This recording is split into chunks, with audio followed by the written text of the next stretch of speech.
قدیمہ پارٹی کے پاس تھیں، جبکہ زپی لیونی کو حکومت تشکیل دینے کے لیے کم از کم 61 ارکان کی حمایت ضروری تھی۔ اگر زپی لیونی حکومت بنانے میں کامیاب ہو جاتی ہے تو وہ 35 سال بعد اسرائیلی خاتون وزیر اعظم گولڈا مائر کے بعد دوسری خاتون وزیر اعظم ہوگی۔ پارٹی کی قیادت سنبھالنے کے لیے زپی لیونی کا مقابلہ مواصلات کے وزیر شاد المفاز سے تھا۔ مفاز کے ایران کے بارے میں سخت گیر موقف کی وجہ سے سیکیورٹی کے معاملات پر بائیں بازو کی طرف جھکاؤ تھا۔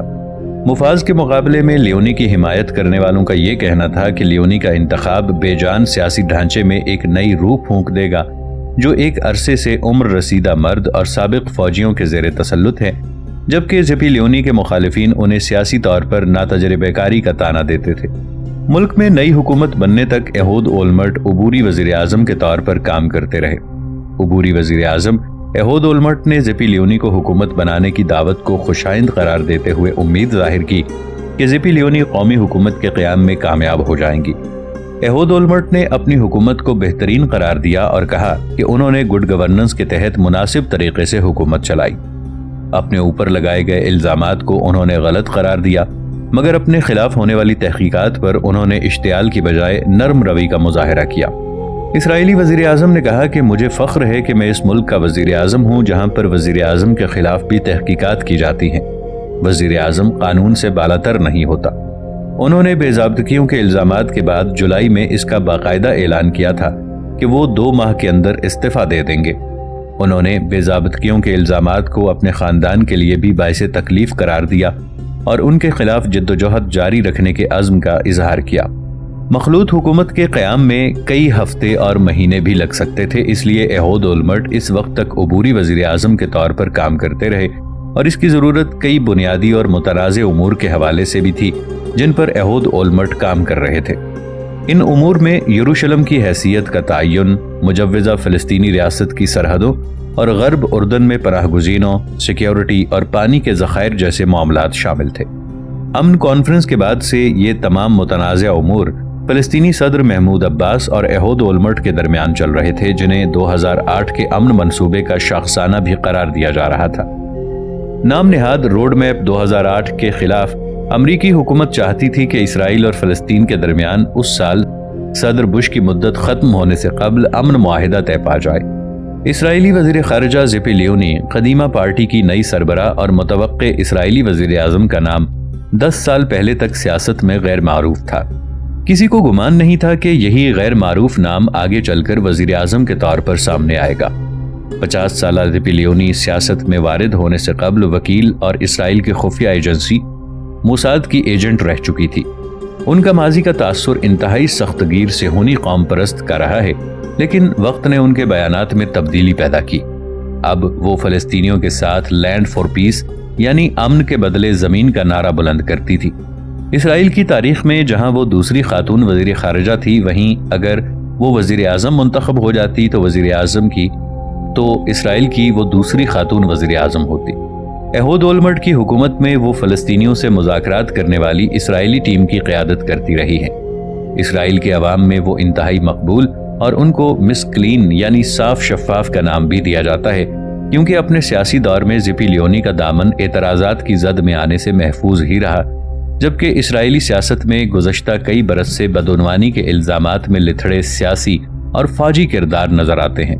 مس کلین ہونے کی وجہ سے انہیں ایک بڑی اور خوشگوار تبدیلی قرار دیا جا رہا تھا۔